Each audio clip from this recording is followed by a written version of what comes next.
bienvenue pour une nouvelle conversation des sages-faire.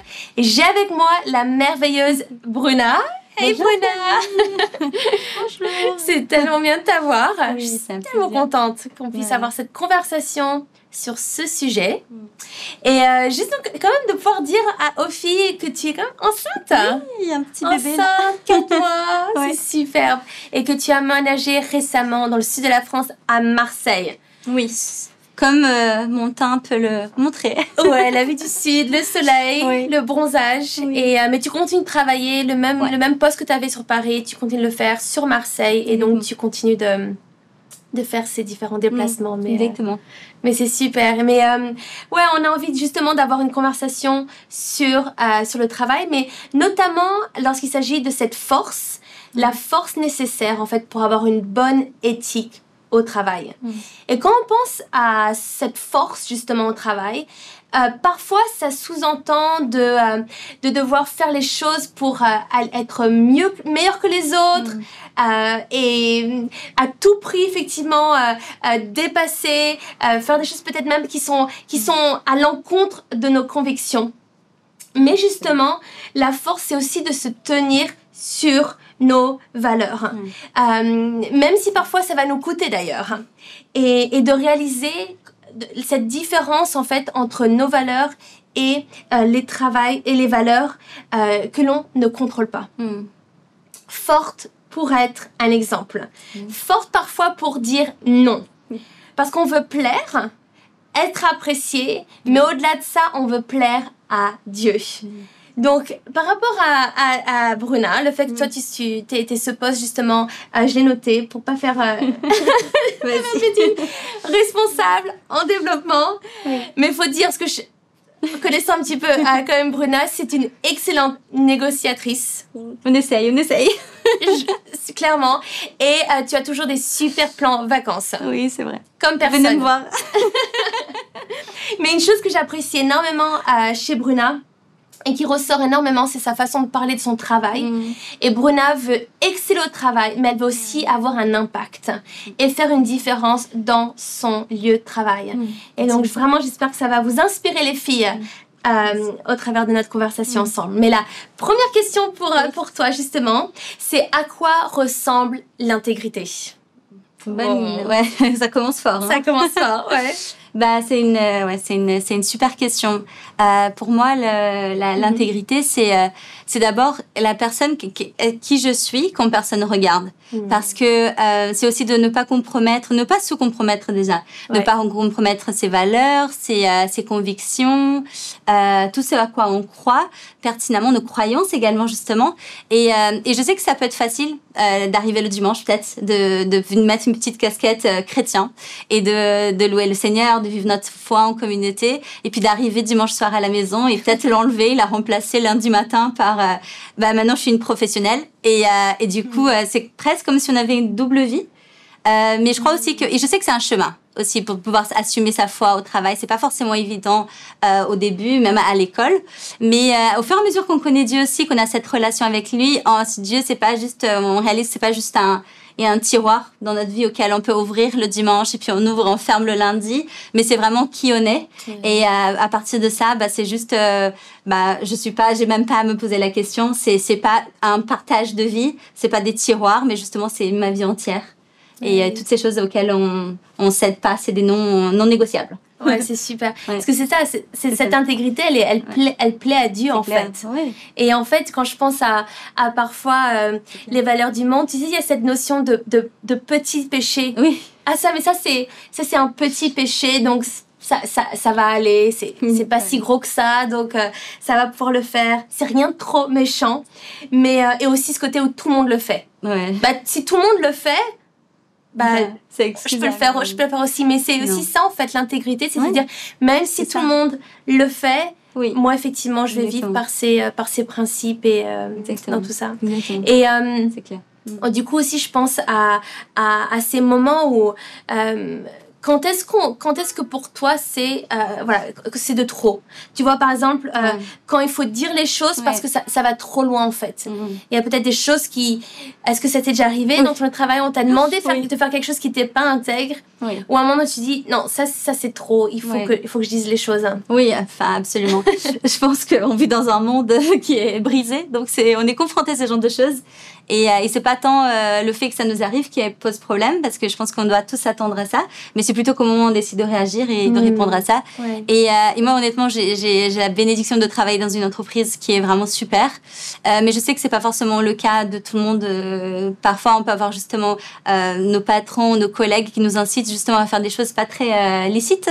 Et comme tu dis, Camille, pas besoin forcément de quelque chose de choquant ou de trop gros, mais même dans les petites choses. Et je pense que c'est important de se positionner aussi en tant que chrétienne et de se dire non, il y a ces choses-là où c'est juste non négociable. Et pour moi, personnellement, c'est ma jauge de où est-ce que je peux aller, c'est vraiment la parole de Dieu. Donc tout ce qui est contre la parole de Dieu, qui n'est pas encouragé, c'est un non. Alors, à mes risques et périls, parce que ça peut être un peu osé, justement, parce que quand on est au travail, on est quand même payé pour faire certaines choses, et nos patrons, ils peuvent peut-être se donner le droit de faire certaines choses, et c'est peut-être difficile de se positionner, mais je pense qu'il y a aussi, on n'est pas seul là-dedans. Dieu, il nous a placés là où on est aujourd'hui pour une raison, et on doit juste réaliser qu'on n'est pas tout seul en train de faire ça, il est aussi avec nous, et je pense qu'il y a vraiment de l'honneur lorsqu'on se positionne. Et juste pour vous raconter une petite histoire du coup qui m'est arrivée il y a quelques temps, j'avais un collègue du coup on travaillait ensemble sur un sujet. Et on avait besoin d'une réponse, d'une cotation, d'un devis rapidement et d'un fournisseur. Et du coup, il m'a dit, on n'arrive pas à l'avoir, tu n'as qu'à inventer un devis, on nous manipule un peu, tu mets le prix très haut et puis tu leur dis, on a eu ça d'un tel, tu mets le logo de l'autre personne, comme ça, il va être obligé de le faire plus bas. Et dès qu'il m'a dit ça, c'était au téléphone, dès qu'il m'a dit ça, j'étais là, je peux pas faire ça. Et du coup, directement, j'ai prié, parce que ma réponse, elle était pas à la hauteur de ce que j'aimerais dire. Donc, j'ai dit, écoute, non, on va trouver une autre solution. Je prie, je me dis, Seigneur, donne-moi une autre stratégie, une stratégie qui vient de toi pour pas faire ça, parce que c'était un non négociable. Et finalement, j'ai appelé directement le fournisseur. Je lui ai dit, on a besoin de ce devis. C'était vers 17h. Je lui ai dit, on a besoin de ça avant ce soir. Est-ce que tu peux me faire quelque chose? Le prix qu'on n'aurait pas dépassé, c'était ça. J'étais transparente. J'ai joué la carte de la transparence. Je lui ai tout donné. En résumant, j'ai trouvé le devis moins cher que ce que mon collègue voulait le faire, accepté le soir même, sans avoir à tricher, à mentir, à manipuler, rien du tout. Et en plus, j'ai le fournisseur qui il m'a loué en gros d'avoir été aussi honnête avec lui. Il a dit, j'ai pas l'habitude de voir ça. Mais ce qui m'a beaucoup touchée dans ça, c'est que mon collègue après coup, parce que du coup lui il était parti, parce que c'est en week-end, c'était un vendredi soir. Quand il revient le lundi, il s'est excusé. Il m'a dit merci, désolé Bruna d'avoir demandé de faire ça. Je sais que ça va contre tes valeurs et tes principes et tu as montré que tu n'avais pas besoin de ça. Et ce que je disais, je pense que vraiment alors qu'on se positionne, Dieu il honore tout de suite après. Il faut un peu de courage, il faut un peu de position aussi, de se tenir. Mais je suis persuadée que Dieu, il est avec nous dans ces moments aussi. Ouais, c'est vraiment un beau témoignage, quoi. Ouais, c'est super. Ouais, merci d'avoir partagé ça. Avec plaisir. Et je pense pour beaucoup, on vit notre foi, on va à l'église, mais c'est un petit peu ce questionnement, comment vivre l'église dans notre lieu de travail, comment être l'église, à quoi ça ressemble d'être l'église en fait. Alors qu'on travaille, tu vois ça. Je pense que tu viens exactement de le dire. En résumé, oui, on ne sait pas, l'église n'est pas juste un endroit où je vais. C'est vraiment qui nous sommes. Et du coup, à partir du moment où peu importe où je vais, j'ai le royaume de Dieu qui vient avec moi aussi. Je le représente, y compris dans mon lieu de travail. Donc, à partir du moment qu'on dit ça, on se dit, toutes ces valeurs du royaume de Dieu, auquel j'ai accès parce que je fais partie de ce royaume. J'ai l'autorité, j'ai l'honneur, j'ai le pouvoir de l'emporter avec moi. Il y a des valeurs qui sont étranges à ce monde, que ce soit la paix, la foi, la compassion. On a parlé il y a pas longtemps dans les pique-niques de la célébration également, l'empathie. Toutes ces choses-là qui sont un peu étrangères au monde, on a l'occasion de l'emporter avec nous dans le travail parce que justement on est l'église.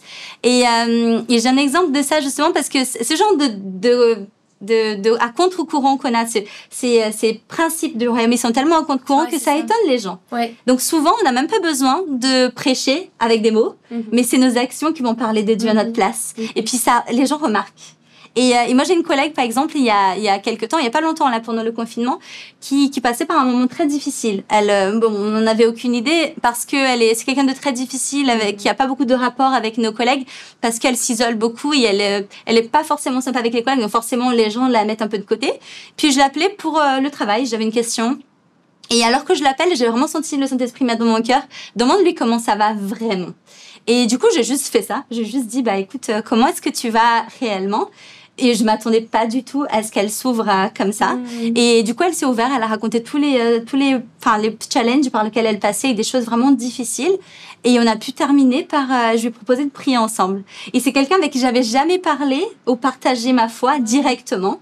Elle savait que j'étais chrétienne. Elle savait tout ça parce que elle en avait entendu parler, mais j'avais pas partagé. Mais parce qu'elle a vu, je pense, au fil des années, ses comportements ou peut-être ses actions, ces petites choses auxquelles on y pense même. En fait. Exactement. Ouais. Et c'est tellement partie de qui nous sommes, auxquelles on pense pas et on pense que c'est naturel, sauf que ça l'est pas dans le monde. Ouais.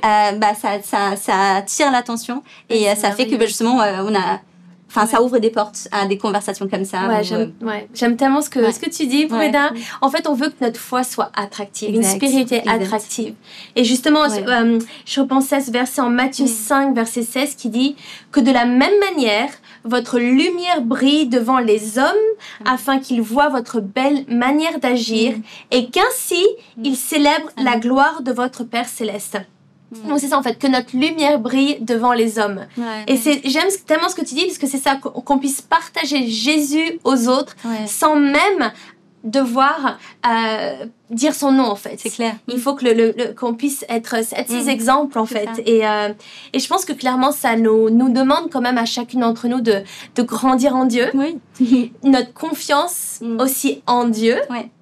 Et en fait, pour la désirer, en fait, il faut que ça soit le désir de notre cœur, en fait, de se positionner et c'est des choses simples. Des choses comme commencer à dire bonjour, prendre des nouvelles, dans notre attention, dans notre façon de parler, dans notre façon de célébrer, d'être joyeux d'ailleurs. Ça, c'est la grande chose qu'on peut. C'est clair. Surtout en ce moment.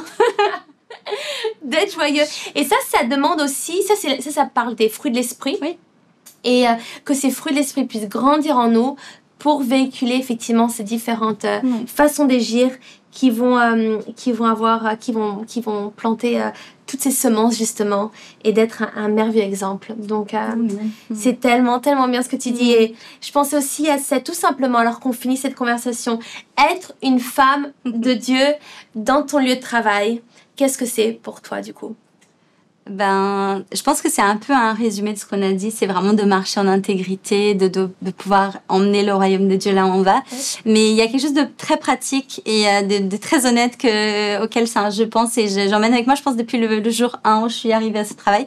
Et c'est cette question que je me pose constamment. C'est, Bruna, tu es peut-être la seule Bible que ton collègue ou ton patron va lire de sa vie entière.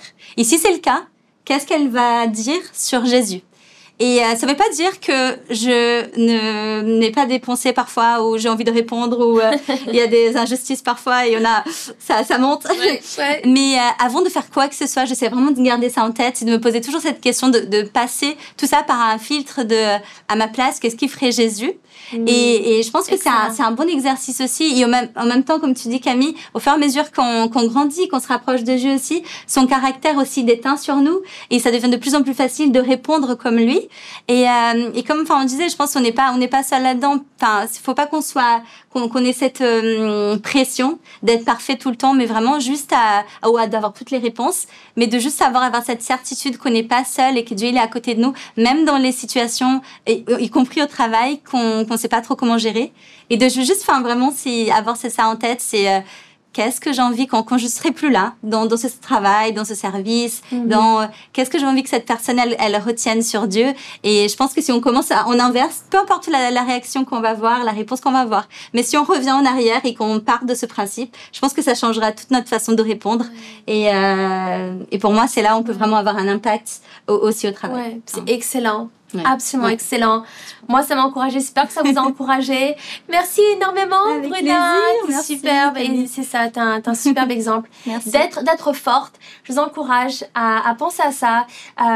Cette semaine, dans votre travail, là où vous êtes, que ce soit même, comme tu l'as dit, lieu de travail ou des études ou dans n'importe quelle saison de ta vie, dans tous les différents lieux, mais spécifiquement au travail, comment nous pouvons être fortes et être ces femmes de Dieu qui vont glorifier en quelque chose. Donc, merci d'avoir été avec nous aujourd'hui et on vous dit à très bientôt. Bye! À bientôt.